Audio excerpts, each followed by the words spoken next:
आपने आपने कहा लेट्स सपोज 5 सेकंड बाद कोई चीज चले, कोई फंक्शन चले 5 सेकंड बाद, तो आप सेट टाइम आउट यूज करेंगे। आपने कहा हर 5 सेकंड बाद कोई फंक्शन चले, हर 5 सेकंड बाद कोई फंक्शन चले, हर 5 सेकंड बाद कोई फंक्शन चले, तो उसमें अपने आप सेट इंटरवल यूज करेंगे। नहीं तो था स्टॉप करना, क्लियर टाइम आउट और क्लियर इंटरवल, उनकी आईडीज वो जनरेट करते हैं। जब भी कॉल करेंगे याद रखें सेट टाइम आउट आपने एक दफा चलाया, वो अपने अंदर जो उसको फंक्शन आपने पास किया हुआ है वो एक दफा ही कॉल करेगा जब वो टाइम पूरा होगा, उस टाइम पे पहुंचेगा। लेट्स से वो 5 सेकंड पूरे हो गए, अभी 5 सेकंड रखे वो कॉल बैक फंक्शन, उसको कहते हैं कॉल बैक फंक्शन, जो उसको पास किया हुआ है। पहला आर्गुमेंट कॉल बैक फंक्शन, दूसरा आर्गुमेंट मिली सेकंड, सही है। और दूसरा हमारे पास है सेट इंटरवल। सेट इंटरवल का मतलब ये है कि आपने एक दफा एग्जीक्यूट कर दिया, अब वो हर उस टाइम बाद उस वाले कॉल बैक को जो मैंने उसको पास किया उसको हर दफा कॉल करेगा, उस टाइम इंटरवल के बाद फिर कॉल करेगा, फिर कॉल करेगा, फिर कॉल करेगा, जब तक आप उसको क्लियर ना करें। दोनों के लिए अलग अलग से हमारे पास मेथड्स हैं। सेट टाइम आउट भी आईडी रिटर्न करता है, clear time out sorry set interval भी आपको आईडी रिटर्न करता है, और उसी आईडी के बेसिस पर आप क्लियर कर सकते हैं। समझ आ रही है बात? नहीं, ये तो सिंपल वाली चीज है, ये तो इसमें कोई कंसर्न नहीं होना चाहिए।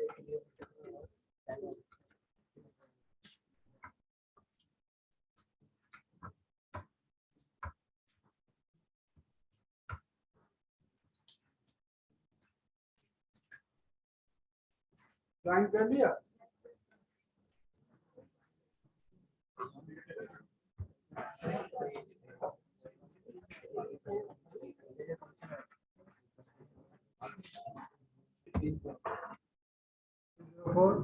आईडी में आईडी हमने ऑब्जेक्ट बनाया है, आईडी का वो की दिए और हमने उसको वैल्यू दिए 030 इज द नंबर।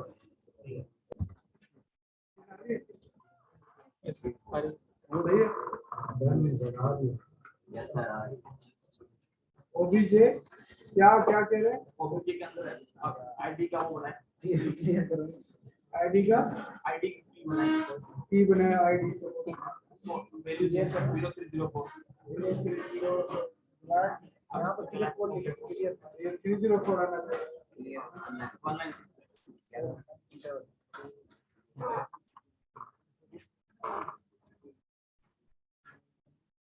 196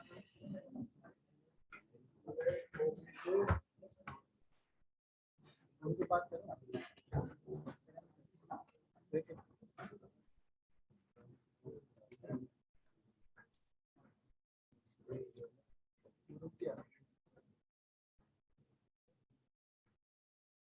कंसोल पे बन रहा है।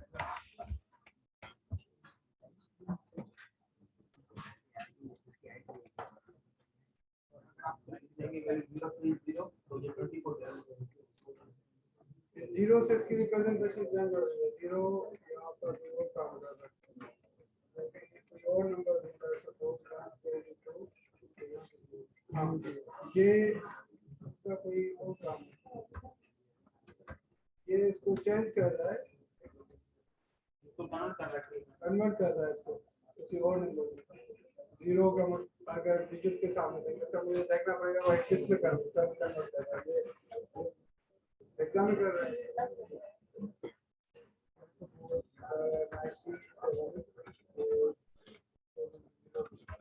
कंसोल डॉट लॉग आउट देखो लॉग पास करो आईडी प्रिंट करो पास करो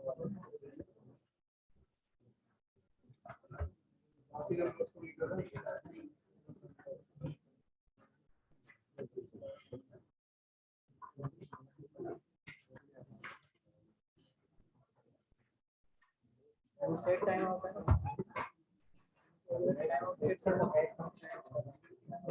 ये मुझे देखना पड़ेगा किस पे कन्वर्ट कर रहा है, काम कन्वर्ट वाला ही है। अच्छा तो इसको मुझे याद रहेगा। अच्छा अच्छा, तो यहाँ पर लास्ट टाइम हमने क्या देखा था, कुछ कंसोल पे अलर्ट और ये प्रॉम्प्ट और ये देखा था, सही है।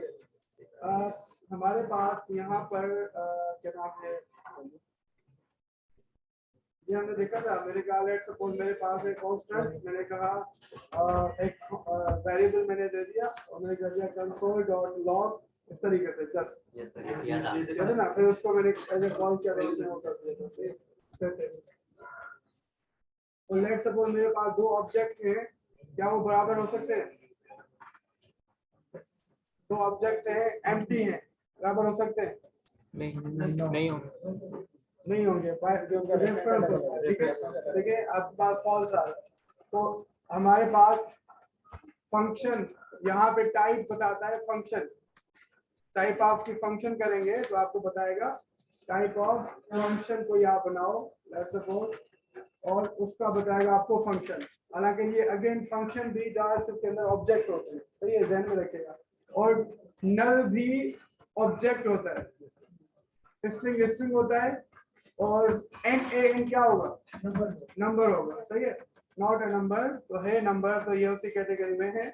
और जीरो देंगे तो वो ट्रू फॉल्स वो वाला बूलियन नहीं होगा, जीरो होगा नंबर, और अगर हम फॉल्स या ट्रू देंगे तो वो होगा बूलियन, सही है भाई। तो हमारे पास लेट्स सपोज अगर एरे की बात करें, मैंने कहा मेरे पास एरे है, उसकी भी टाइप जो है ऑब्जेक्ट है, तो हमारे पास एरे ऑब्जेक्ट होता है, नल ऑब्जेक्ट होता है, ऑब्जेक्ट होता है, और फंक्शन कि यहाँ पे आपको फंक्शन बताएगा। नॉर्मली अगर आप डॉक्यूमेंटेशन पढ़ेंगे तो आपको मिलेगा कि वो भी ऑब्जेक्ट है, सही है जी, एग्जाम में जो मैं बता रहा हूँ, सही। तो यहाँ पर क्या नाम है, आगे चलते हैं।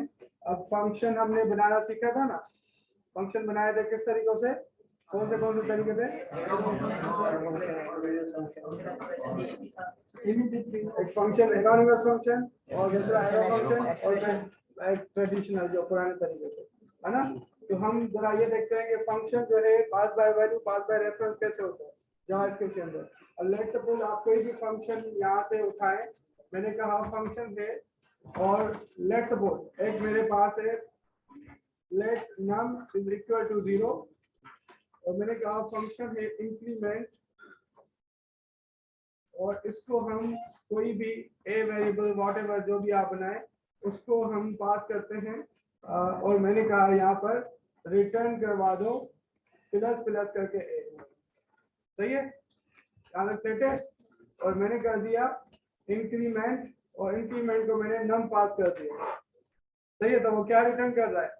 +1। ये हमेशा जब भी कभी इस तरीके की चीज आप कोई वेरिएबल इस तरीके से असाइन करेंगे तो वो पास बाय वैल्यू होता है, उसका क्लोन बना के वो असाइन कर देता है, सही है। तो ओरिजिनल वाली सेट पे असर नहीं पड़ेगा।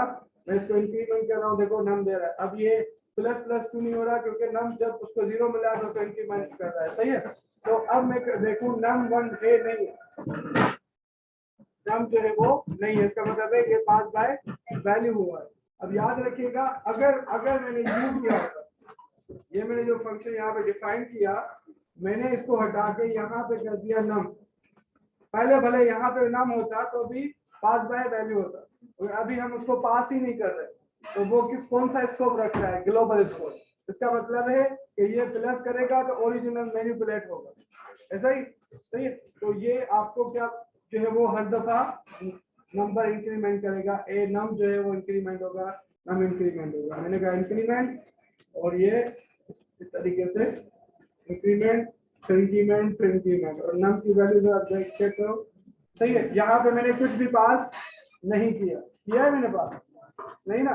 अब लेट सपोज हम कहते हैं कि पास बाय रेफरेंस, सही है, कि अब जो ऑब्जेक्ट आप पास करते हो हमेशा वो रेफरेंस उसका पास होता है, सही है। और अगर लेट सपोज आप कोई एरे पास कर रहे हो तो उसका भी रेफरेंस पास होता है, सही है। तो मैं कहता हूँ लेट एरे जो है वो हमारे पास एक 1 2 3 4 5 सेट है। मैंने कहा फंक्शन और चेंज मी, और चेंज मी को मैं एरे पास करूंगा, एरे भले आप ए कर दें, और यहाँ पे आके मैंने कर दिया एरे के 0 इंडेक्स पे कर दो ABC। सही है भाई, सेट है याद रख। और फिर क्या करें, रिटर्न करवा दें, देखा रिटर्न कर दो A। ठीक है, मैंने कहा चेंज मी, और चेंज मी को मैंने एरे पास कर दिया, उसने मुझे क्या किया, रिटर्न करके दे दिया अरे। अब ओरिजिनल एरे देखें उसकी सेव पे असर पड़ा, बिल्कुल पड़ा, ओरिजिनल भी मैनिपुलेट हो चुका। इसका मतलब है ये पास बाय रेफरेंस है। समझ आ रही बात। और ठीक ऐसे ही अगर मैं ऑब्जेक्ट के साथ करूंगा तो वो भी ऐसे होगा। सही है, यकीन है या करके दिखाऊं? हाँ सही है, तो ये आप खुद देख लें आगे, कुछ चीजें जो है वो जस्ट टाइम सेट के लिए हम जो बता रहे हैं कि ये भी ऑब्जेक्ट जो हम बनाएंगे और उसको हम पास करेंगे फंक्शन को, और फंक्शन अगर अंदर उसको मैनिपुलेट करेगा तो ओरिजिनल मैनिपुलेट होगा। सही ना, pass by reference, pass by value, इसका आगे हम थोड़ा देखेंगे जब एक बार स्क्रिप्ट को हमने डिस्कस करना है तो फिर आपको चीजें और क्लियर होंगी। अब लेट्स सपोज मैंने कहा आपने एक जो है वो ऑब्जेक्ट आपने क्रिएट करना है, सही है, जिसका नेम होगा और जिसका फर्स्ट नेम लास्ट नेम होगा लेट्स सपोज, और एक मेथड भी होगा लेट्स सपोज वॉक या गेट नेम व्हाटएवर जो भी। अब इस तरीके के मुझे बहुत सारे ऑब्जेक्ट्स बनाने हैं, तो मैं क्या करूंगा उनका, लेट्स सपोज मैं कहता हूँ मेरे पास एक कांस्टेंट करके मैं पर्सन का ऑब्जेक्ट बनाता हूँ, सही है, पर्सन, और इसके अंदर मैंने क्या दिया एफ नेम, सही है, एफ नेम है लेट्स सपोज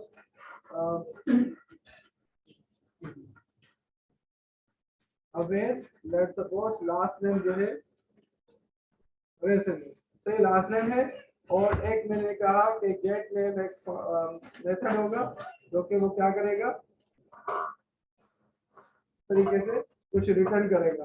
रिटर्न कर रहा है, मैंने कहा इसी ऑब्जेक्ट को, और उसका क्या नाम है first name, first name return कर देगा।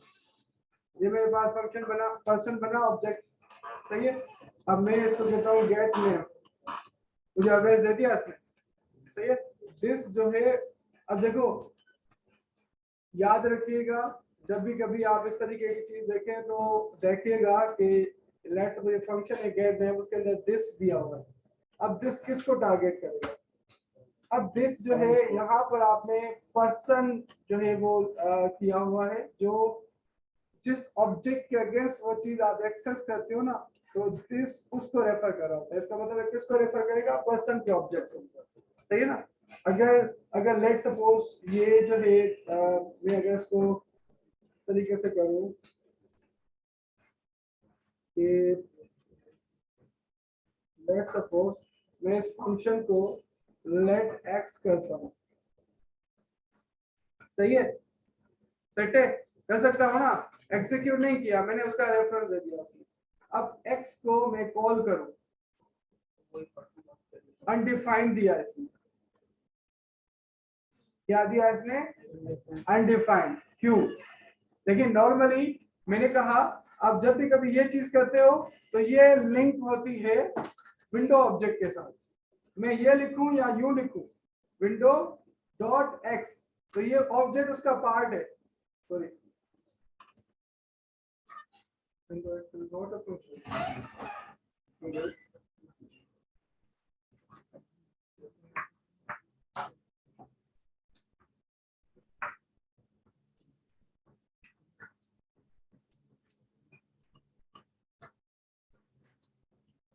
अच्छा ये शायद इस तरीके से एक्सेस ना हो, एक्स जो है वो एक्स अभी पार्ट है ग्लोबल ऑब्जेक्ट का। याद रखें ये जिस तरीके से हम कहते हैं ना विंडो और डॉट कंसोल करते हैं या अलर्ट करते हैं बाकी चीजें, तो वो विंडो के साथ जुड़ा हुआ है। तो यहाँ पर जब हम कहते हैं विंडो इस तरीके से एक्स और मतलब खाली इसको अगर कॉल कर रहे हैं तो ये किसी ऑब्जेक्ट के अगेंस्ट कॉल नहीं हो रहा, कि जैसे मैंने कहा पर्सन डॉट ये, तो आप जब भी कभी दिस जो रेफर करता है, जो आप डॉट करके जो लेफ्ट साइड पे जो ऑब्जेक्ट होगा उसको टारगेट करते हुए उसकी वैल्यू को जो है वो टारगेट करेगा। जैसे मैंने यहाँ पर फंक्शन के अंदर लिखा है दिस एफ नेम, सही है। तो अब इसका मतलब ये है कि मैंने जब इस ऑब्जेक्ट को कॉल किया पर्सन डॉट गेट नेम, तो अब दिस किसको रेफर करेगा, पर्सन के ऑब्जेक्ट को। अब यहाँ पर एक्स जो है वो कुछ नहीं है, यहाँ पर x का जो है वो कोई ऑब्जेक्ट नहीं है, इसको हमने स्टोर कर लिया उसकी वैल्यू को। अब दिस किसको रेफर करेगा, वो बेसिकली विंडो के उसको क्या नाम है ऑब्जेक्ट को। अब उसके अंदर x है ही नहीं, उसके अंदर x है ही नहीं। अगर लेट्स सपोज हम कहें f name, sorry f name जो है उसको अगर मैं यहाँ पर डिक्लेयर करूँ, मैंने कहा kd और मैं इसको x को कॉल करूँ तो kd आ गया। देखो इसका मकसद ये है कि अब ये kd, देखिए फंक्शन था इसका, फंक्शन था ये, मैंने वो उठा के x में स्टोर किया, सही है। अब दिस किसको रेफर कर रहा है, जो ग्लोबल ऑब्जेक्ट है उसके साथ जो वेरिएबल डिक्लेयर हुआ है f नेम। अब दिस किसको रेफर कर रहा है, इस वाले को। हालांकि करना किसको चाहिए, उसको। जावास्क्रिप्ट ऐसे काम नहीं करती, जावास्क्रिप्ट देखती है कि ये जो दिस कीवर्ड है ये किस ऑब्जेक्ट का पार्ट है, मगर कॉलिंग के टाइम पे देखा जाएगा। अब देखो जब आप कॉल करते हो तो आप जब एक्स कॉल किया तो एक्स अभी पार्ट पर्सन का नहीं है, एक्स पार्ट है विंडो का, जो ग्लोबल ऑब्जेक्ट है। चलो ग्लोबल ऑब्जेक्ट कहते हैं, सही है ना, ग्लोबल ऑब्जेक्ट का पार्ट है। और आप जब इस फंक्शन को कॉल कर रहे हो तो फंक्शन आपको रिटर्न दे रहा है अनडिफाइंड, क्योंकि उसके अंदर जो दिस डॉट फर्स्ट नेम लिखा हुआ है, दिस रेफर कर रहा है कि ये एक्स किसका पार्ट है, किस ऑब्जेक्ट का पार्ट है, किस ऑब्जेक्ट का पार्ट है। समझ आ रही बात, तो वो नहीं वैल्यू नहीं है। देखिए मैंने ये कहा कि लेट्स सपोज मैं पर्सन कर रहा हूं, पर्सन डॉट गेट नेम, तो ये तो सीधी बात है कि इसको कॉल कौन कर रहा है, पर्सन। तो अब गेट नेम के अंदर जो दिस है वो पर्सन को डायरेक्ट करेगा, मतलब उसको जो रेफर करेगा कि इसका जो है वो फर्स्ट नेम। अब मैंने कहा मैंने इसी से फंक्शन को कॉल नहीं किया, एक्स के अंदर स्टोर करवा दिया, कर दिया ना। अब एक्स को मैं खाली ऐसे ही कॉल कर रहा हूं, एक्स को खाली, उसके अंदर लिखा हुआ है दिस फर्स्ट नेम। तो अब ये दिस किसको रेफर कर रहा है, जो एक्स को कॉल कर रहा होगा, जो एक्स को कॉल कर रहा होगा, जो कि ग्लोबल ऑब्जेक्ट है। एक मिनट, ग्लोबल ऑब्जेक्ट ये इस तरीके से तो नहीं, वो विंडोज भी है, विंडोज की ऑब्जेक्ट है, मैं उसको ऐसे एक्सेस नहीं कर पा रहा,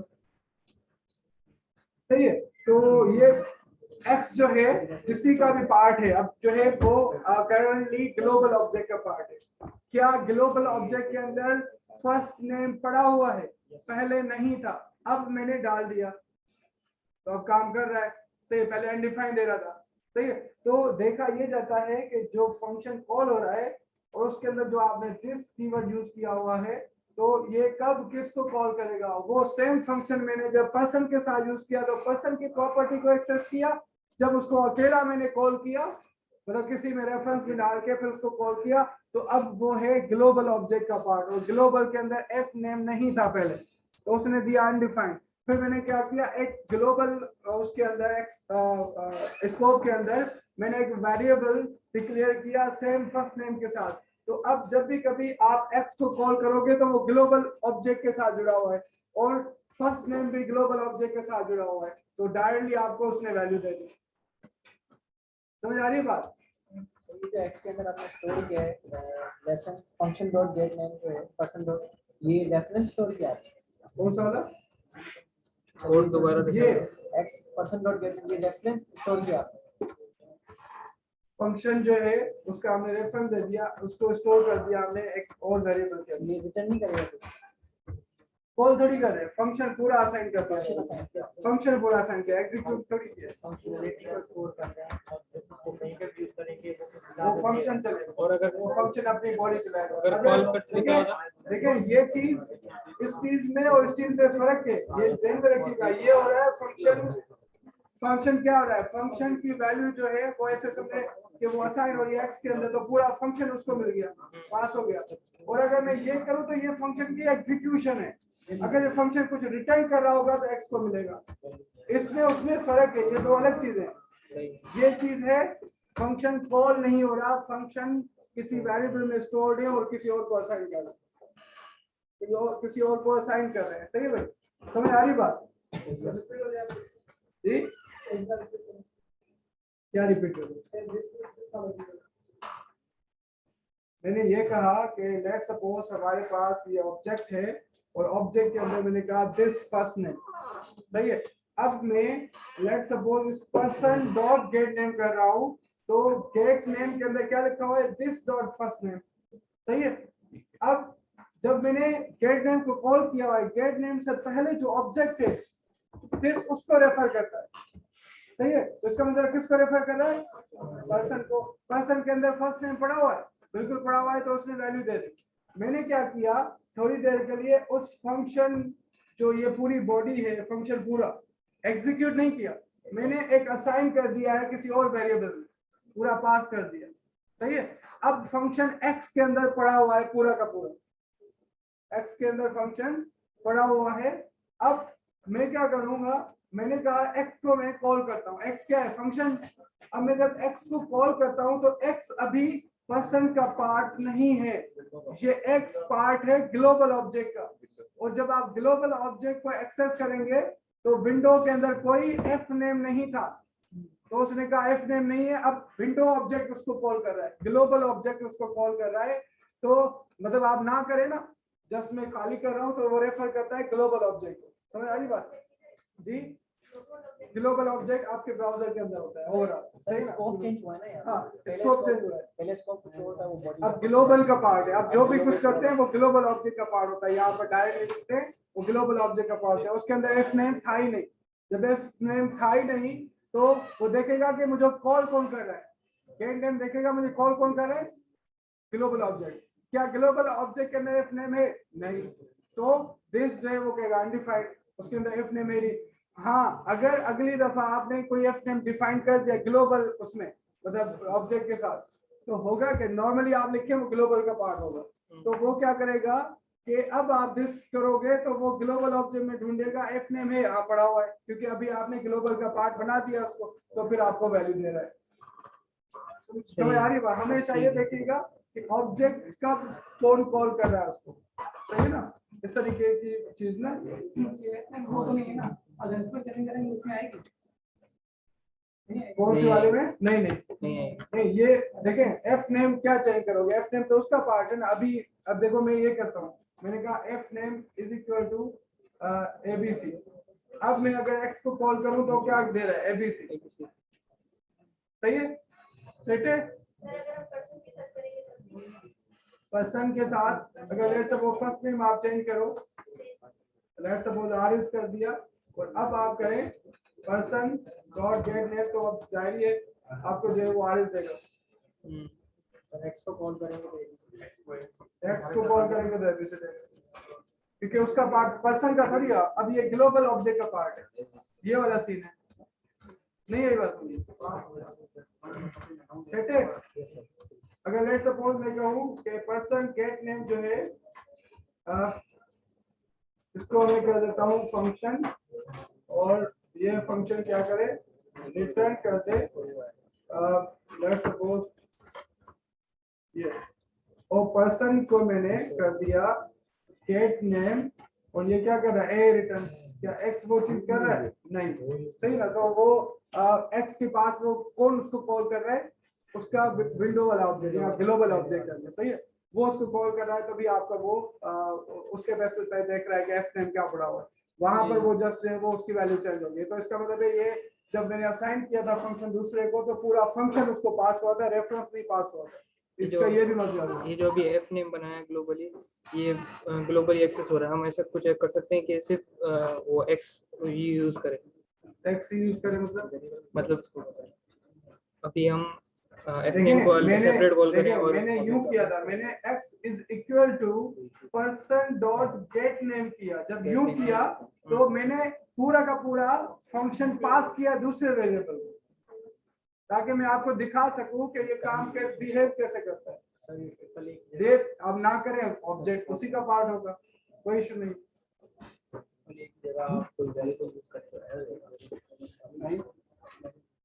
क्यों देगा, पर्सन में ना हो, पर्सन गेट नेम, और मैं यहाँ पर कहता हूँ इसको दिस डॉट एफ नेम, सही है, चलेगा, कोई इशू नहीं। इसको मैं कहता हूँ आ गया, सही है भाई।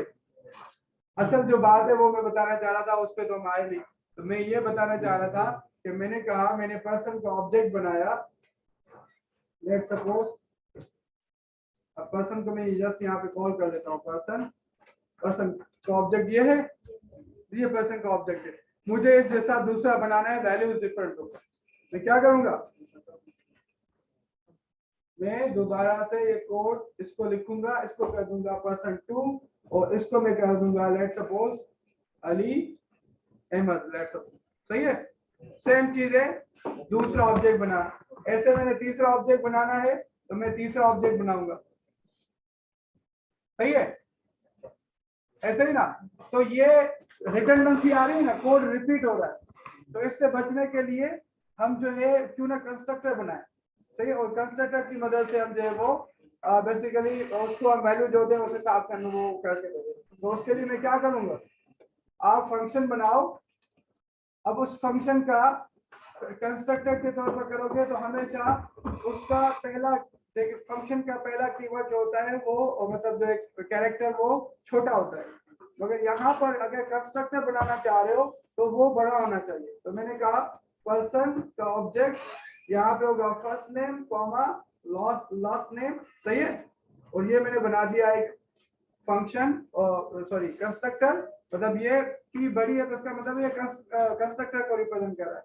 मैंने कहा दिस और f name is equal to f name. सही है, this last name is equal to l name और this dot get name is equal to कोई फंक्शन कर लो और फंक्शन जो है वो रिटर्न करेगा f this dot f name plus this dot l name।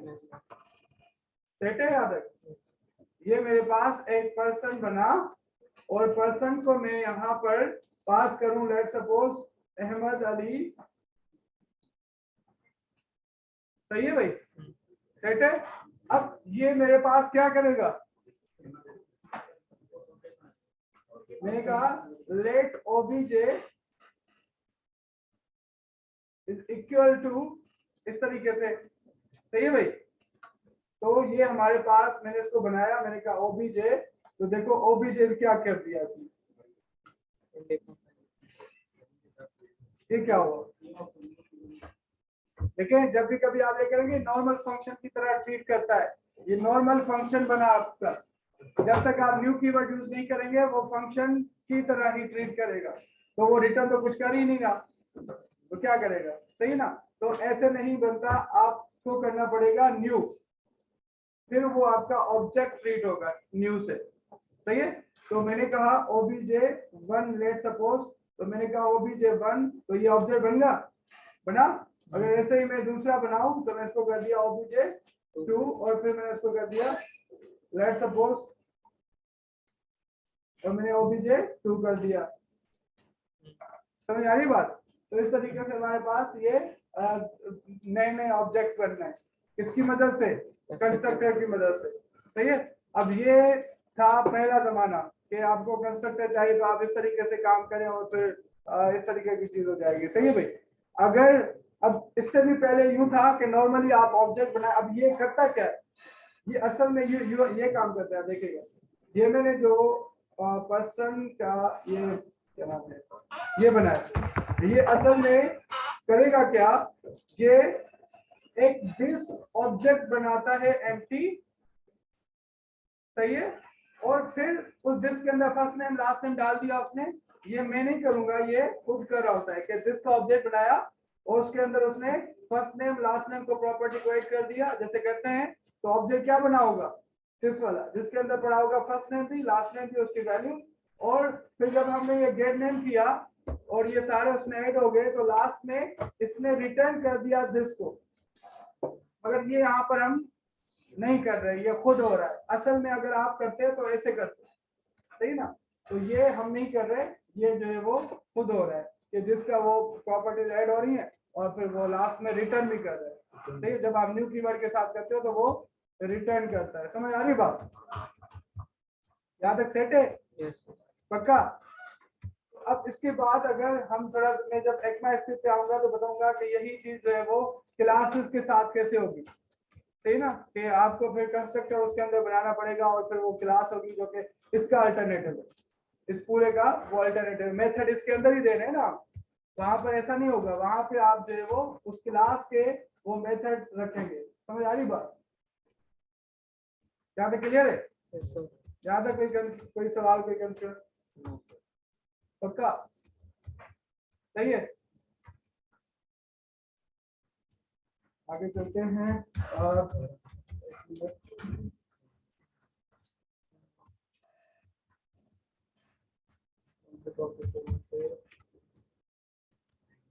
हमने एरे के और देख लिए हैं फंक्शन सारे तकरीबन जो मेनली यूज होते हैं, और दूसरे क्या नाम है ऑब्जेक्ट्स के। अच्छा, मैंने ऑब्जेक्ट डॉट कीज करवाया था ना, object dot keys, object dot values, object has own property, सही है ना, ये चीजें हमने करी थी। और while loop, do while loop, ये करने की जरूरत है? नो सर, ये तो हमेशा करते आ रहे होते हैं, सही है भाई, तो उसको हम छोड़ देते हैं।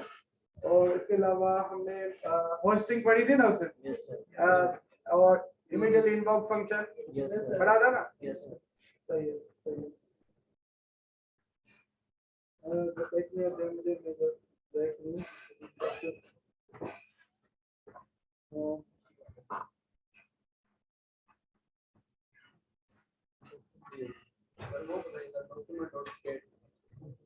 वो डोम अलग चीज है, डोम पे हम आते हैं वो सर ने लैब में पढ़ाई है। वो आगे पढ़ेंगे।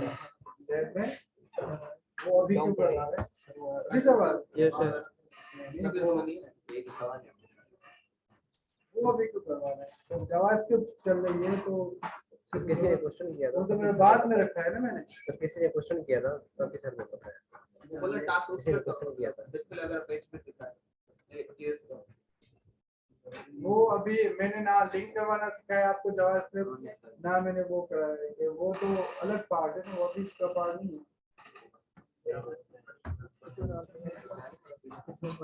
सर वैसे नहीं पढ़ा रहे होंगे, आप लोगों ने पूछ लिया होगा तो फिर वो करेंगे।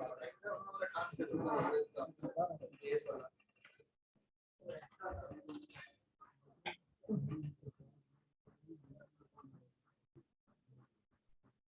हम जो है वो काम कर रहे हैं सेट टाइम आउट, और इसके अंदर मैंने कर दिया फंक्शन, और फंक्शन के अंदर मैंने कर दिया यहाँ पर सॉरी कंसोल और डॉट लॉग, इस तरीके से, और मैंने कर दिया ये 2, और इस तरीके से भी यहाँ पे आया, इसको मैंने कर दिया लेट्स सपोज को 0 कर देते हैं, और ये कंसोल डॉट लॉग, और इसको मैंने कर दिया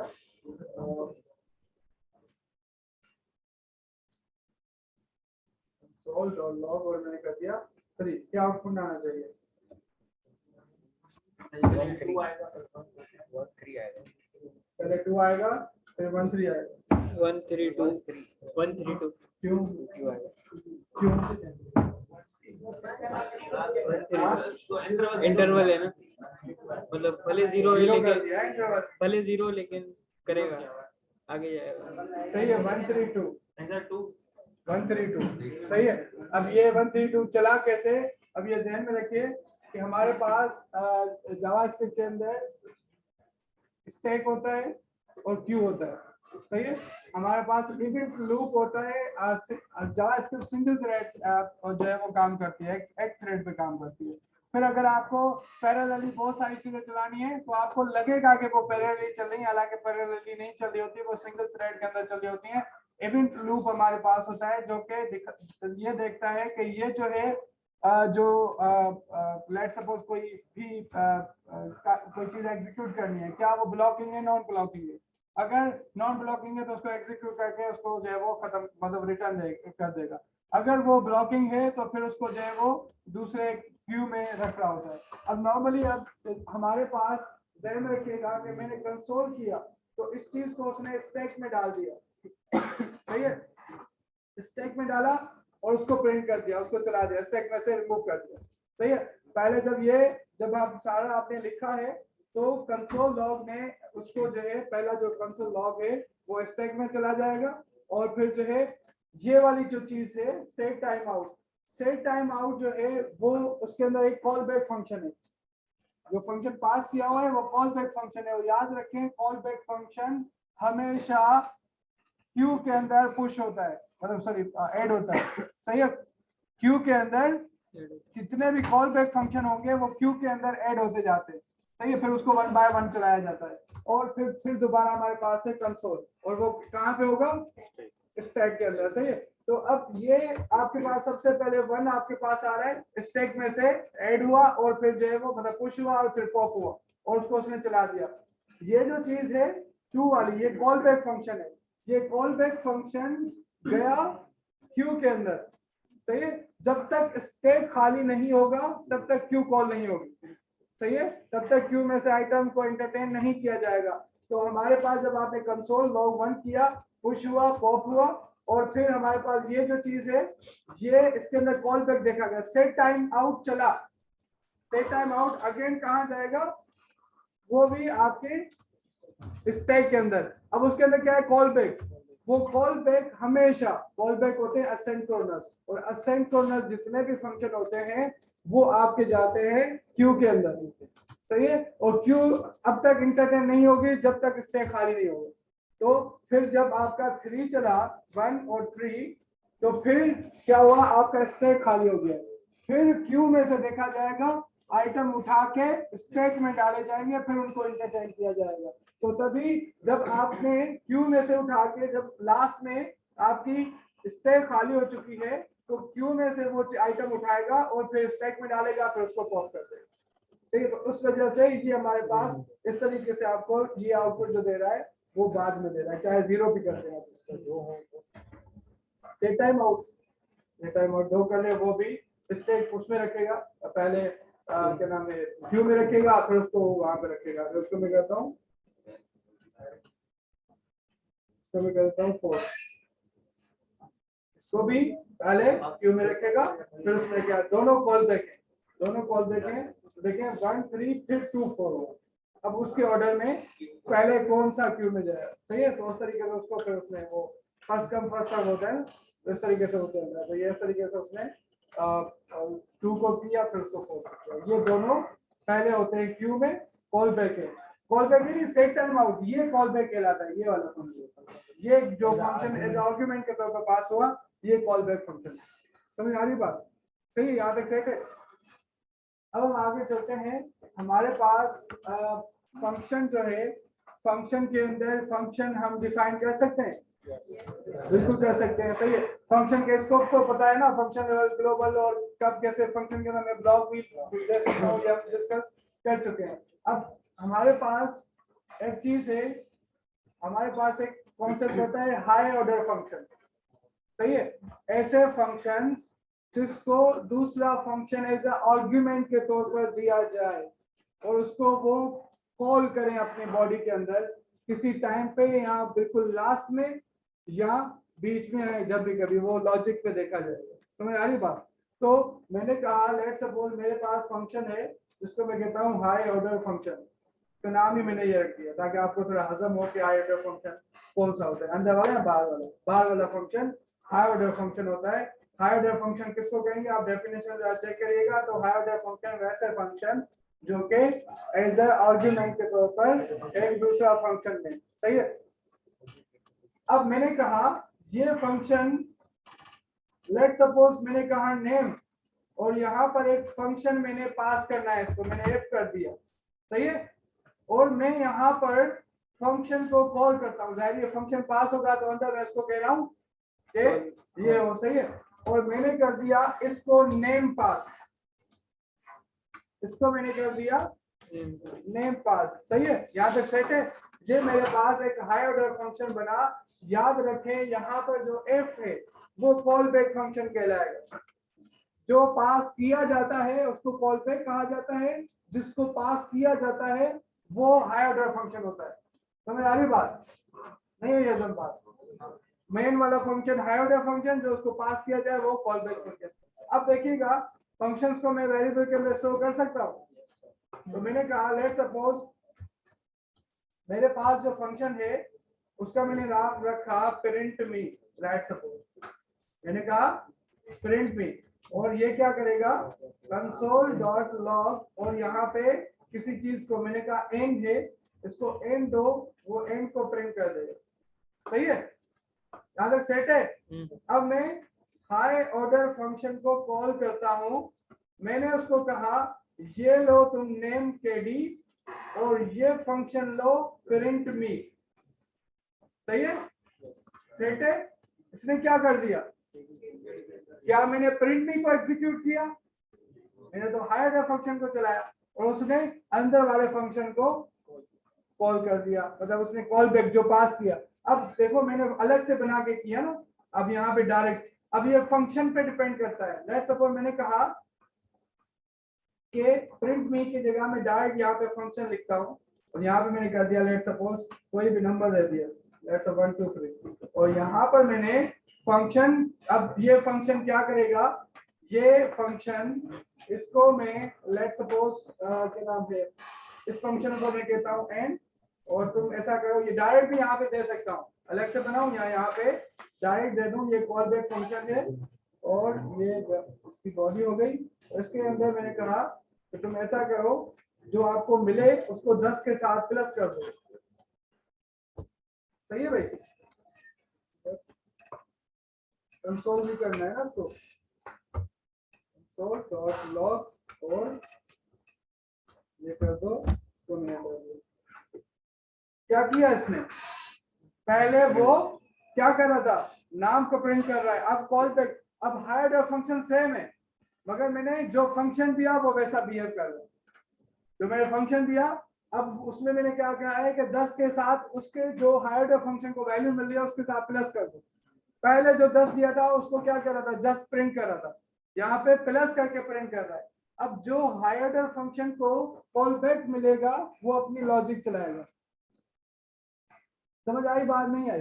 अब लेट सपोज इसको मैं ऐसा करता हूँ कि मैंने कहा एक मेरे पास फंक्शन है जिसको मैं कहता हूँ कैलकुलेट लेट सपोज, और मैं इसको 2 पैरामीटर दे देता हूँ और तीसरा हाइड कॉल बैक फंक्शन। सही है, कॉल बैक फंक्शन, और यहाँ पर मैं इसके अंदर आया।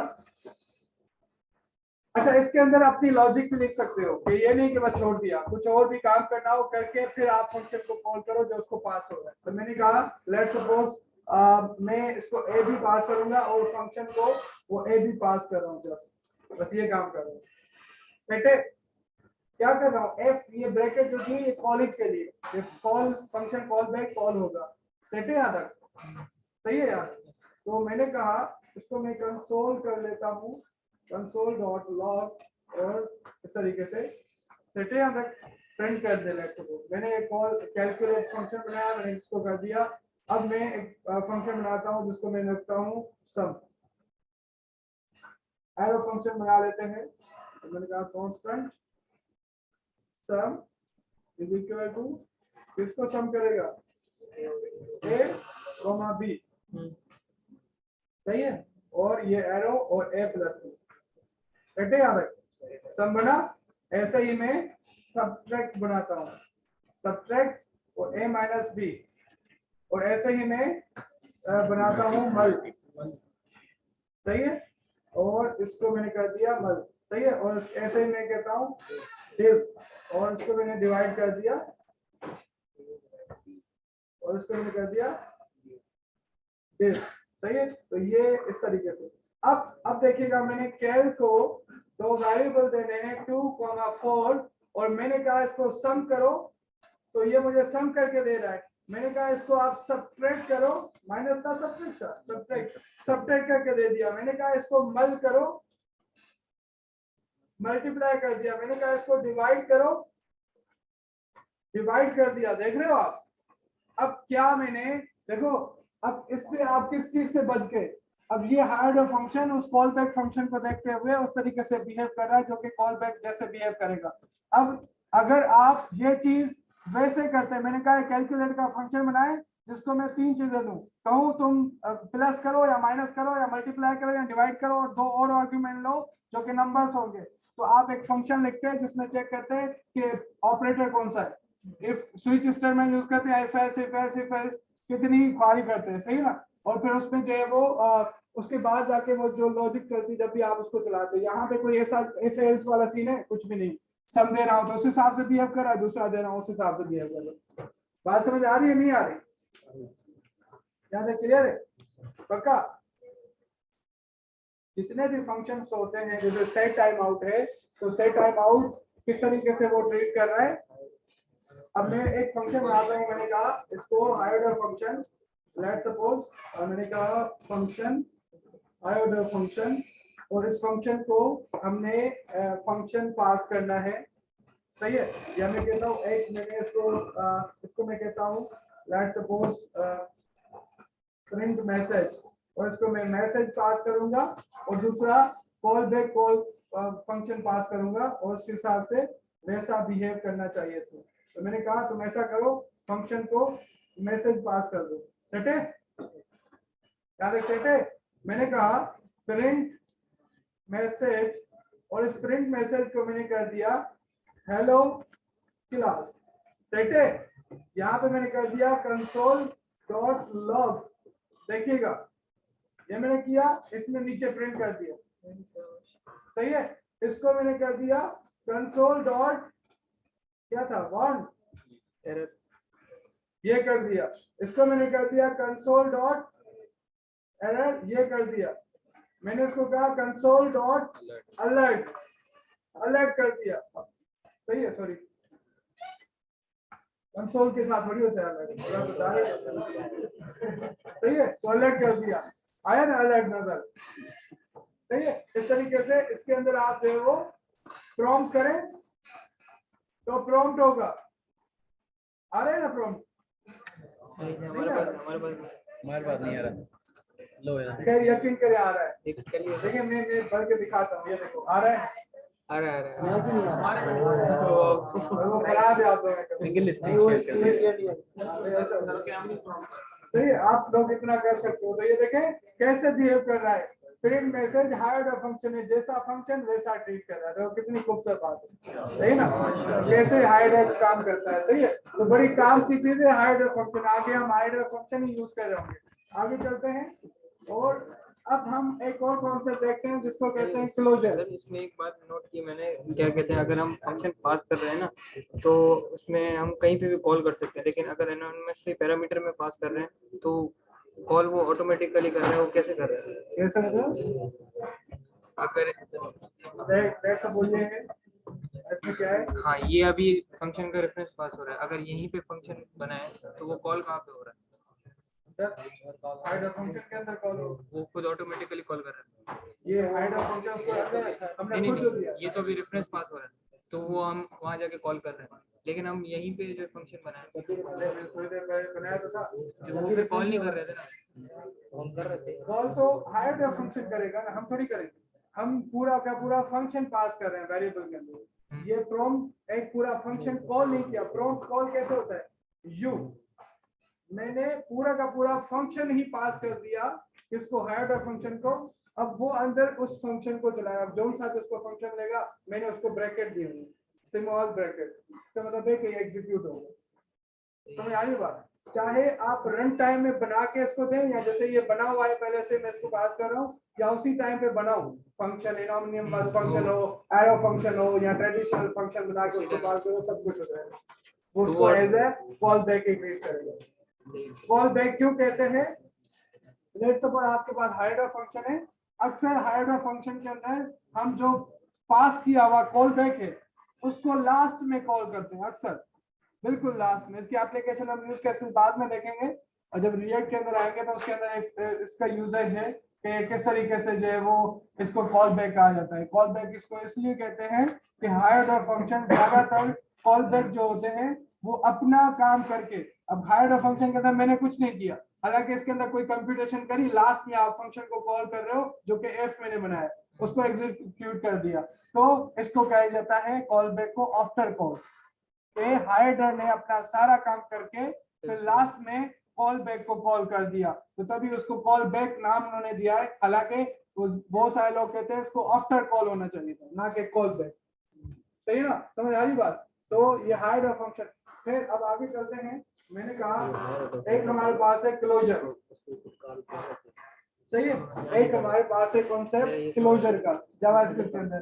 क्लोजर में क्या होता है, देखें नॉर्मली अगर कोई आपके पास कोई कोड चलता है, एग्जीक्यूट होता है, कोई फंक्शन मैंने कहा कि उसको चलाओ और वो एग्जीक्यूट होकर फिर आपको जो है वो खत्म हो जाएगा ना, एग्जीक्यूशन के बाद जैसे वो खत्म होगा तो उसकी जिंदगी खत्म, ऐसे ही सही है। तो मैंने कहा लेट्स सपोज एक फंक्शन है और वो फंक्शन जो है लेट्स सपोज इसको क्या नाम दे, ऊपर वाला फंक्शन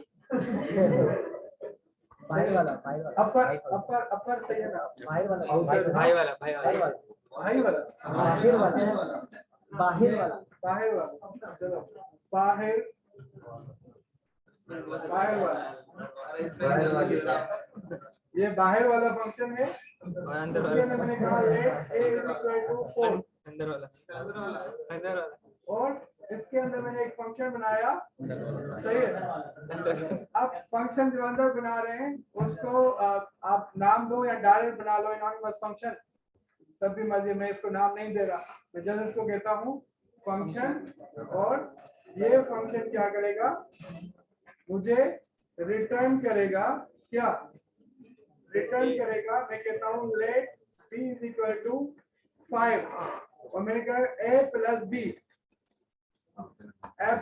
हो गया ये सही। और इस फंक्शन को मैं ओवरऑल रिटर्न कर देता हूँ, इस फंक्शन को रिटर्न कर देता हूँ एनोनिमस फंक्शन को, सही है। जब भी कभी कॉल होगा बाहर वाला जब भी कभी कॉल होगा तो let a is equal to 4 करेगा और रिटर्न कर देगा पूरा का पूरा फंक्शन का बॉडी, एग्जीक्यूट नहीं करेगा, ठीक है। उसके बाद खत्म, बाहर वाला फंक्शन की जिंदगी खत्म। तो इसका मतलब है जब पेरेंट की जिंदगी खत्म तो बच्चों की भी खत्म।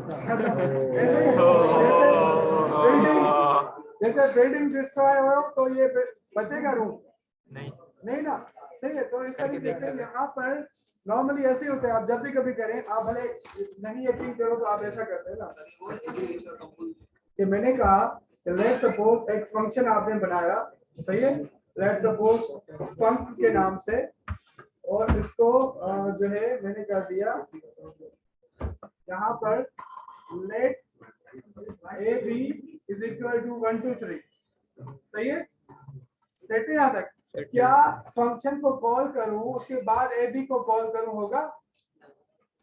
ए बी की जिंदगी कब तक है, जब तक फंक्शन की है, सही है ना, ऐसा ही है ना, ये मानते हो ना। तो अब मैंने कहा ये बाहर वाला फंक्शन, मैं क्या करता हूँ इसको एग्जीक्यूट करता हूँ, मगर साथ साथ में एग्जीक्यूट के टाइम पे मैं उससे लास्ट में कुछ रिटर्न कर रहा हूँ तो उसको स्टोर भी कर देता हूँ, सही है। तो मैंने कहा लेट इनर वाला, अंदर वाला, लेट सपोज अंदर वाला, बाकी समझ जाए, सही है। तो फिर फंक्शन लिखूंगे तो सही है, बाहर वाला, सही है, समझ गया ना। Yes sir. तो मैंने कहा बाहर वाला, और बाहर वाला जो है वो एग्जीक्यूट होगा क्या, बाहर वाला एग्जीक्यूट होगा, लेट a इक्वल टू 4 होगा और ये पूरा फंक्शन रिटर्न हो जाएगा अंदर वाले में, ऐसे। मैं अब देखो यहाँ पर कर दिया अंदर वाला, ये फंक्शन पूरा का पूरा आ गया, यस सर। पूरा का पूरा फंक्शन आ गया। अब देखिएगा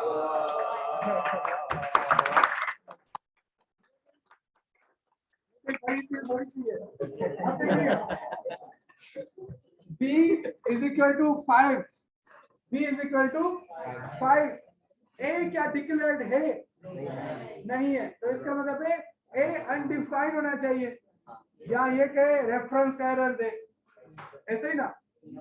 मगर ऐसा नहीं होगा, just because of closure property, यहाँ क्लोजर के जो भी है, क्लोजर कहता है कि अगर लेट सपोज आपका अंदर वाला फंक्शन बाहर वाले फंक्शन के स्कोप, अपने बाहर वाला मतलब जहां वो खुद है उसके बाहर वाले जो स्कोप वाली चीजें हैं, जब वो बाहर वाला फंक्शन एग्जीक्यूट हुआ था उस टाइम पे अंदर वाले फंक्शन में अगर वो देखेगा कि क्या मैं बाहर वाले फंक्शन के स्कोप की कोई चीज यूज कर रहा हूँ, देख रहा है ए यूज कर रहा हूँ, ए को मैंने हालांकि खुद एग्जीक्यूट नहीं हुआ, मगर जावास्क्रिप्ट में जो क्लोजर है उसकी खासियत ये है कि जब अंदर वाला बाहर वाला फंक्शन चलेगा तो अंदर वाला फंक्शन देखेगा मेरे पास कोई अगर ऐसे अवेलेबल है जो कि बाहर के स्कोप का है, जो कि वहां जो है वो मैं जस्ट उसको यूज कर रहा हूं, तो वो अंदर वाला फंक्शन उस वेरिएबल्स की वैल्यू प्रिजर्व करके रख देगा अपने पास। हालांकि यहाँ पर देखा जाए तो फंक्शन तो ऐसे ही फंक्शन है, ए तो कहीं का नहीं रहा, वो तो तब मर गया जब वो पेरेंट मरा, मतलब खत्म हो गया, ऐसे ही रेफरेंस मिलेगा, रेफरेंस मिलेगा, वैल्यू लेगा, वैल्यू देगा, क्योंकि जब आपने अंदर वाले फंक्शन उसका पार्ट है और वो कोई वेरिएबल यूज कर रहा है, पेरेंट के बाहर वाले फंक्शन का देखेगा कि क्या उसका कोई वेरिएबल यूज हो रहा है, बिल्कुल यूज हो रहा है, तो क्या करेगा अपने पास जब पेरेंट कॉल हुआ था एग्जीक्यूशन में था उस टाइम पे उसकी वैल्यू अपने पास प्रिजर्व करके रख दी, ये है क्लोजर। अब देखिएगा कैसे, मैंने कहा अंदर वाला फंक्शन 9 आ गया, क्यों आया 9, 5 + 4 उसके हो गए ना ये, तो इसमें हालांकि पेरेंट रहा ही नहीं, तो उसका चाइल्ड जो है उसका जो वेरिएबल है वो भी नहीं रहा, कहां से आई वैल्यू, हालांकि यहाँ फंक्शन की जो डेफिनेशन देखें उसके अंदर बी जस्ट यूज हो रहा है, ऐसे कभी आप बी को यूज तो करके देखो, कर सकते हैं,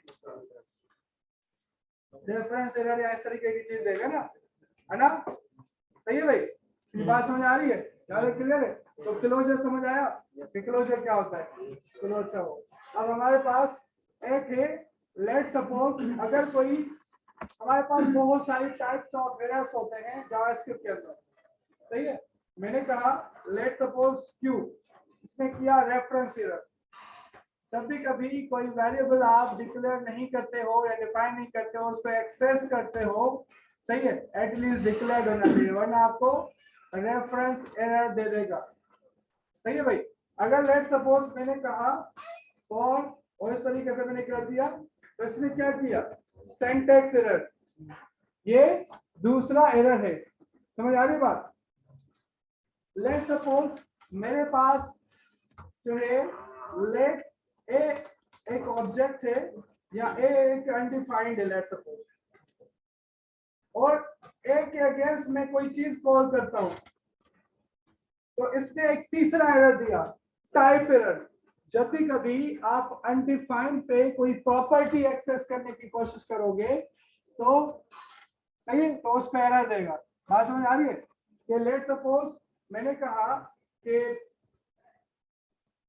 ये तो ए खुद अनडिफाइंड है, यहां हम ऐसे करते हैं लेट ओबीजे इक्वल टू, और इस तरीके से मैंने ऑब्जेक्ट कर दिया, और ओबीजे डॉट लेट सपोज कुछ भी करूं,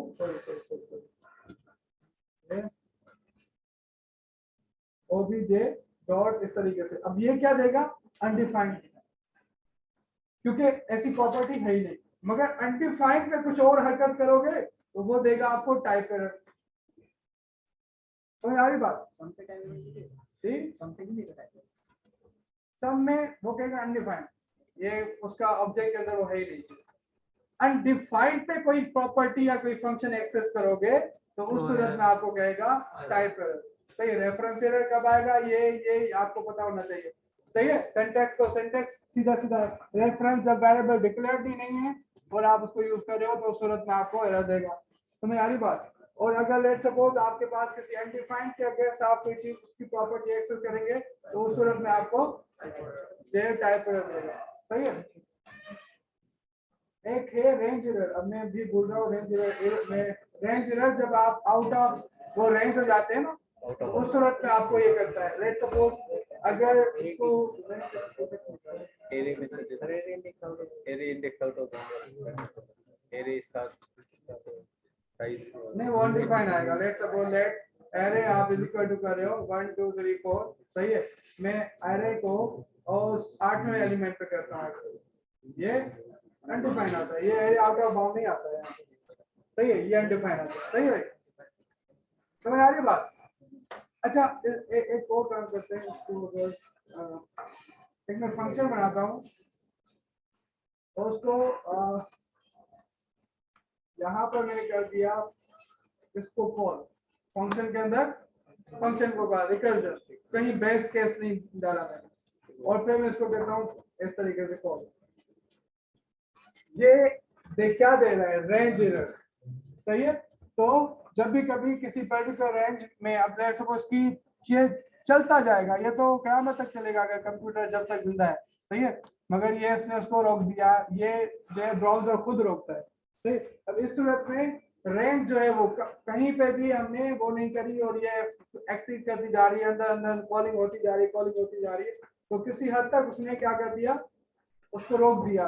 maximum call stack size exceeded, सही है। तो अब कितना उसको कॉल करेगा, ये तो नेक्स्ट टाइम पता नहीं कहाँ जाएगा, सही है। तो कोई बहस कैसे नहीं है। तो इस सूरत में भी ये आपका रेंज एरर आता है, या कहीं पे कोई रेंज आपको बताई गई है तो उस तरीके से। तो यहाँ पर हमारे पास जावास्क्रिप्ट के अंदर जो एरर्स हैं ये कुछ टाइप्स में बताए और भी हैं, और आप एरर जो है हमारे पास इस तरीके से होता है कि आप इसके अंदर मैंने कहा समथिंग वाज रॉन्ग, तो ये एरर आ गया, सही है। मैंने कहा न्यू ऐसे भी बना सकते हैं, या खाली आप इस तरीके से करके भी एरर क्रिएट कर सकते हो, सही है। अब आपके पास अगर रेफरेंस एरर है तो आप रेफरेंस एरर भी निकाल सकते हो। मैंने कहा रॉन्ग रेफरेंस एरर, ये न्यू के साथ भी आप कर सकते हैं,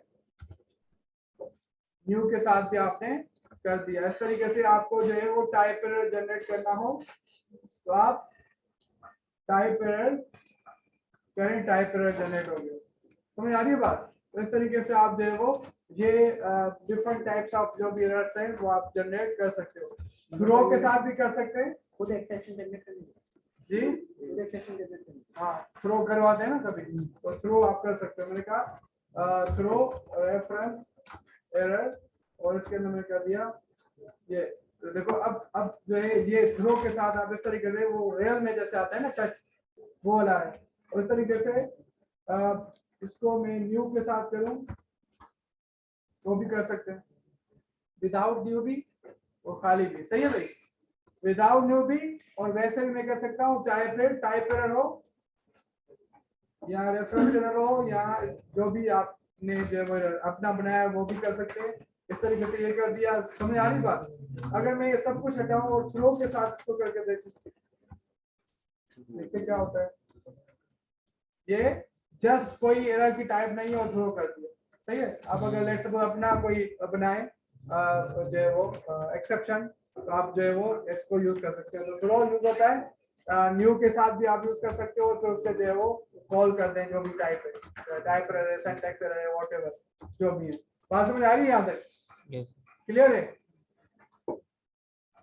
ठीक है, एक मिनट, अभी टाइम है हमारे पास 15 मिनट है, 10 मिनट है, 15 मिनट 15 मिनट, हाँ 15 मिनट। अटेंडेंस वो बाकी 5 मिनट में लगाएंगे, टेंशन ना लो। वैसे आउटलाइन किसी की बात खुली हुई है तो मुझे आउटलाइन में जस्ट टॉपिक बता दें क्या क्या रहते हैं उसमें। मैं इससे होकर आ जाता हूँ, मुझे ट्रेन में जो आते हैं मैं वैसे बताता हूँ। अगर ऑर्डर थोड़ा आगे पीछे हो जाता है ओवरऑल में। जी सर मैप नहीं पढ़ाया, मैप और फिल्टर ये हार्ड फंक्शन है। और कोई सर इसके बाद पेपर में देखना भी नहीं है, मैं अब जो वो लेट चेक कर रहा हूं। ये रहेगा अटेंडेंस रहेगा। ऊपर वो हो गया आइडिया फंक्शन लगाने का एरो फंक्शन हमने कर दिया, इसको हमने कर दिया, स्विच स्टेटमेंट अल्टरनेटिव जो है उसके अंदर आइटम पड़ा सही है। और अब देखें हमारे पास जो फंक्शन है फॉर ईच हो गया, मैप हो गया, रिड्यूस हो गया, सम हो गया, जितने फिल्टर हो गया, ये सारे के सारे वैसे फंक्शन हैं जो कि हाइडर फंक्शन है।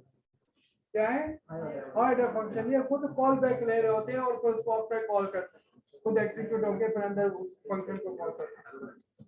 सेट टाइम आउट भी, सेट इंटरवल भी वैसा ही वैसा फंक्शन है, सही भाई? तो जा रही बात। अब लेट्स सपोज मुझे फॉर ईच पे काम करना है, मैंने कहा एरे डॉट फॉर ईच, सही है। फॉर ईच को मैंने चलाया, ये जस्ट फॉर ईच ऐसे कॉल हुआ, सही है, उस एरे के अगेंस्ट। और मैं इसको देखें, ये मेरे पास कॉल बैक फंक्शन लेगा। आप एरो फंक्शन दें, आप एनोनिमस फंक्शन दें, आपकी मर्जी है। या अलग से फंक्शन ऊपर बना लो फिर पास कर दो, हो सकता है ना, किसी वेरिएबल में स्टोर करते या वैसे फंक्शन बनाया उसको पास कर दिया। बातें नहीं करो आपस में, बातें नहीं करो, मैं सडनली नाम लूंगा और फिर जो है वो सीआर नाम लिख देगा और फिर पेनल्टी। मेरे ख्याल से इससे थोड़ा सा मुझे इस पे थोड़ा सा फोकस करना पड़ेगा। सही है। यहाँ पे फॉर ईच जो है, अब यहाँ पे देखिएगा मेरे पास पहला एरो फंक्शन में यूज करता हूँ, सही है, फंक्शन कीवर्ड लिखने से जान छूट जाएगी। मैंने कहा पहला जो होगा यहाँ पर जो पैरामीटर वो होता है हर आइटरेशन पे नेक्स्ट एलिमेंट लेकर आना। पहले आइटरेशन पे 1, दूसरे पे 2, तीसरे पे 3 लिखा है ना ऊपर एरे में। आइटम वेरिएबल के अंदर पहले आइटरेशन पे पहला आइटम 0 इंडेक्स वाला और दूसरे आइटरेशन पे दूसरा आइटम 1 इंडेक्स वाला। अगर आपको इंडेक्स भी चाहिए तो यहाँ पे ये मर्जी, आप आईटीएम लिखो या कुछ भी लिखो, मैं आईटीएम लिखता हूँ आसानी के लिए। और दूसरा इंडेक्स होता है, उस करंट आइटरेशन जो चली है वो इंडेक्स क्या है उस एरे का, सही है, वो आई के अंदर होगा। और तीसरा होता है लेट सपोज मैंने कहा ए, तीसरा खुद पूरा का पूरा एरे। अगर लेट सपोज आपको उस कॉल पे के अंदर पूरा का पूरा एरे चाहिए तो आपको ए के अंदर मिल जाएगा। समझ आ रही बात? मैंने एरो फंक्शन कर दिया और यहाँ पर आके मैंने कर दिया console.log और इसके अंदर मैंने कर देता हूँ आई फॉर इंडेक्स, सही है, प्लस या प्लस नहीं करो तो कॉमा सेपरेटर दे सकते हो, स्पेस दे दिया, स्पेस नहीं एरो कर देता हूँ मैं, सही है। और यहाँ पर मैंने कर दिया कॉमा आइटम, क्या करेगा इंडेक्स, उसकी वैल्यू इंडेक्स, उसकी वैल्यू इंडेक्स, उसकी वैल्यू प्रिंट कर देगा और कॉमा पूरा एरे भी साथ में प्रिंट कर देगा। ठीक है यहाँ तक? तो ये देखो क्या किया, 0 पे 1, 1 पे 2, 2 पे 3, 3 पे 4, 4 पे 5, 5 पे ABC, 6 पे कराची, 7 पे 1 2 3 और राइट पे पूरा का पूरा ऑब्जेक्ट, ओ सॉरी एरे, सही है। तो एरे अगेन ऑब्जेक्ट ही है, सही है, तो उसकी टाइप ऑब्जेक्ट होती है। तो इस तरीके से हमारे पास याद है, ये समझ आई बात? तो हर आइटम पे आइटरेट करने के लिए ये इस तरीके से काम करेगा। समझ आ रही बात? अब लेट सपोज मेरे पास लेट ओबीजे है, कोई ऑब्जेक्ट है ये, और फॉर ईच को मैं यहाँ पर करता हूँ और इसको मैं ऑब्जेक्ट देता हूँ, सही है। तो ये क्या कह रहा है, OBJ is not a function. देखिए ऑब्जेक्ट्स जो होते हैं वो इन्यूमरेबल होते हैं और एरर्स जो होते हैं वो आइटरेबल होते हैं। तो आइटरेबल, ये फंक्शन आइटरेबल के लिए, इन्यूमरेबल के लिए नहीं है।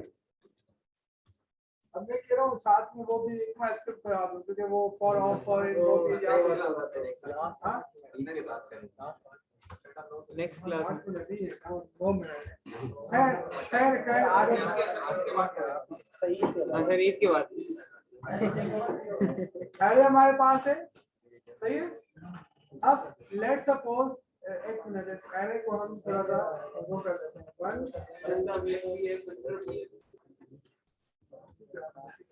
सही है। अब मैंने कहा दूसरा फंक्शन क्या है, मैप।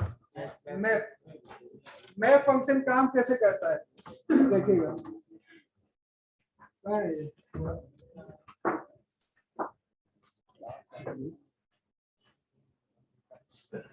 मैप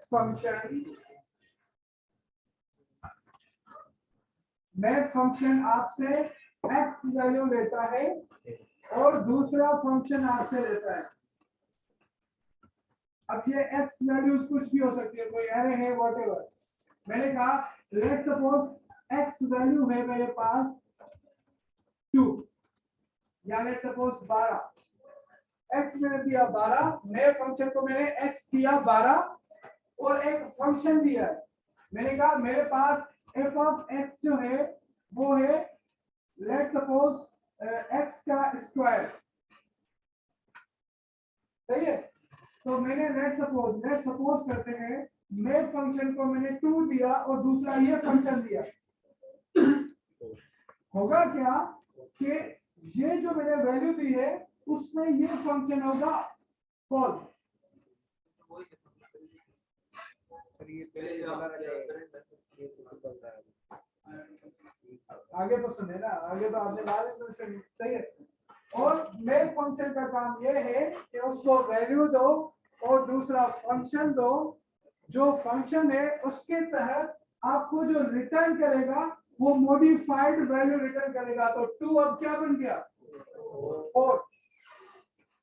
तो यारी बात, आपको एक्चुअल काम है मैप का, उसका काम ट्रांसफॉर्म करना नहीं है, इसका काम है उसको आप जैसे यूज करें। मैप बनाया फंक्शन, अब देखो ये अगेन हायर ऑर्डर फंक्शन को यूज ध्यान में रखते हुए बनाया गया है। तो जब मैंने कहा कि हायर ऑर्डर फंक्शन आप जावास्क्रिप्ट में बना सकते हो, तो आप बनाए, जो जितनी मर्जी बनाए, तो आपकी जिंदगी आसान के लिए इन्होंने कुछ पहले से बना रखे हैं कि आप अगर मैप फंक्शन को वैल्यू दो और दूसरा फंक्शन दो, तो वो फंक्शन उस वैल्यूज पे ऑपरेट होगा और आपको जो रिटर्न करेगा वो मॉडिफाइड एक्स होगा। तो ये जो x आपको मिलेगा रिटर्न करेगा वो x मॉडिफाइड है, मैंने उसको कर दिया लेट्स सपोज x समथिंग है, सही भाई। तो इस तरीके से x जो है वो आपको रिटर्न किया उसने, आपने उसको x क्या दिया था, खाली है, इसने मॉडिफाई करके मॉडिफाइड x दे दिया। तो ये मैप फंक्शन का काम है। अब देखो ये कैसे, ये जरा देखिएगा, मैंने कहा लेट्स सपोज मेरे पास एरे है और मैप, याद रखें रिड्यूस करवाऊं, मैप करवाऊं, फिल्टर करवाऊं, फॉर ईच करवाऊं, ये सारे के सारे फॉर ईच की तरह पहला आइटम, दूसरा इंडेक्स, तीसरा एरे, सही भाई, आगे क्लियर है।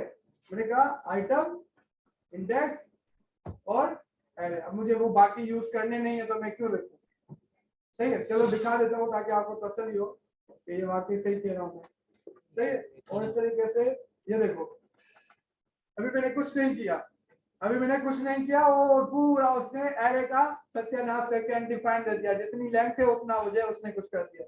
मैंने कहा तुम रिटर्न, याद रखे इसमें रिटर्न होगा, सही है, तुम रिटर्न जो है क्या करो, 2 के साथ मल्टीप्लाई आइटम के साथ कर दो। एक नई आपको उसने वैल्यू दे दी हर आइटम के अगेंस्ट, पूरा एरे ट्रांसफॉर्म करके दे दिया, x को x डैश कर दिया, समझ आ रही बात। लेकिन यहाँ पे मैंने कहा तुम ऐसा करो, एक मिनट, मैंने कहा तुम ऐसा करो कि मैंने कहा li होगा, फिर प्लस आइटम होगा, फिर li का क्लोज कर दो। आपको इसने क्या करके दे दिया, li डायनामिकली जनरेट करके दे दिए, कितनी जिंदगी आसान हो गई। और आप यूएल के अंदर क्या लगा, छोड़ दें इसको मैसेज देखो।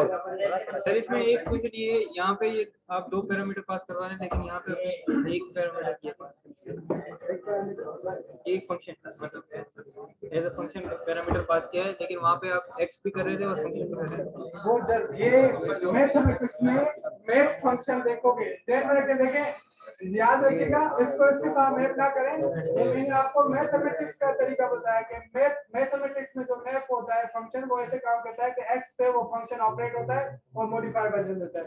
यहाँ पे भी वैसा ही है, रिप्रेजेंटेशन मैंने मैथमेटिकल फॉर्म में की है।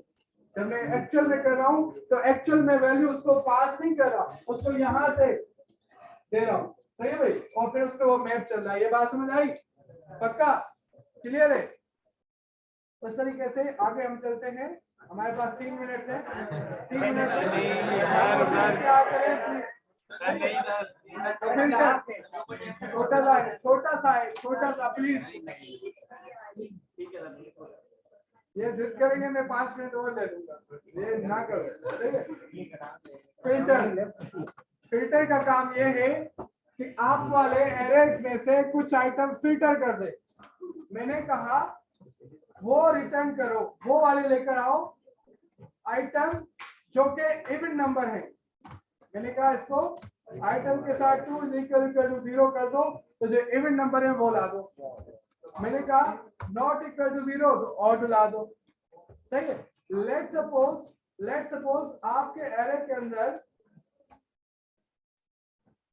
इसको मैं कहता हूं कॉनकैटिनेट, कह सकता हूं ना कॉनकैटिनेट, एरे डॉट कॉनकैट पढ़ाया था ना। और इसको मैंने एक और एरे दे देना है, इसमें मैंने कर दिया नल और फिर मैंने कर दिया ये तरीके से, और फिर मैंने इसको कर दिया फॉल्स, और इस तरीके से मैंने कर दिया इसको steady, और मैंने इसको कर दिया 1 2 और undefined। सही है। अब मैं कहता हूँ एरे जो है उस पर ये फिल्टर लगाओ, और जो आइटम नल ना हो, नॉट इक्वल टू नल, तो नल के अलावा बाकी मेरे पास आ गए। समझ आ रही है बात? तो अनडिफाइंड की वैल्यू भी नल ही होती है, सही ना। तो वो जो है वो दोनों वैल्यूज के हिसाब से बराबर है, वैसे बराबर नहीं है। तो उस तरीके से आपने कहा कि मुझे जस्ट फिल्टर करके लाओ जो नल ना हो, सही है। मैं फंक्शन ट्रांसफॉर्म करके आपको एक नया बना रहे के अंदर हम दे रहे हैं कि इसको कर सकते हैं, मगर असल उसका काम है मैप करना। ये सारे के सारे हाँ नाम चलो चेंजेबल इससे फिर करो, इससे करो वो मैप इससे वो काम करो मैप वाला, हो जाएगा, इससे नहीं होगा, हो जाएगा। इससे मैप वाला फंक्शन, मैप वाला कॉल होगा, पता नहीं मैंने कब कैसे वो तो जाएगा उसको करते हैं। कर रहे हैं ना वो ऊपर लगा रहे हैं आ रहा है? नहीं होगा वो। एलआई तो रिटर्न करना चाहिए ना, वही नहीं कर रहा। देखिए अलग अलग बनाए गए हैं। ऐसे रिड्यूस फंक्शन जो है वो भी जो है वो उसका बहुत यूजेज है। रिड्यूस फंक्शन है वो असल में यूज होता है फिल्टर के लिए भी, वही यूज हो रहा होता है, मैप के लिए भी, और बहुत सारे और फंक्शन है उसमें भी वही यूज हो रहा होगा। सही भाई, मगर मैं अभी नहीं करवा रहा हूँ, है तो छोटा सा, मगर आपके वो काम का कह रहे हैं कि नहीं सर इस तरीके से समझ आ रही बात। एक सवाल है मेरा, वो पढ़ के आइएगा। ये है कि मेरे पास ये एरे है, एरे को एम्प्टी करूं तो कैसे? Array co dot empty, dot empty है नहीं बताओ। देखो अब देखो, एक तो ये तरीका है, हाँ एक ये रहेगा, दूसरा है तरीका लेंथ इज इक्वल टू 0 करते। सही है। अब आपने पढ़ के आना है कि एरे इज इक्वल टू ये राइट साइड वाला और लेफ्ट साइड, इन दोनों में क्या फर्क है, कौन सा एफिशिएंट होगा, ये मैं नेक्स्ट क्लास के अंदर आपसे पूछूंगा। और फिर नहीं आया तो फिर आप बताएंगे, आप बताएंगे फिर बताऊंगा। हाँ? बैंक का वाला वो ये चीज़ है।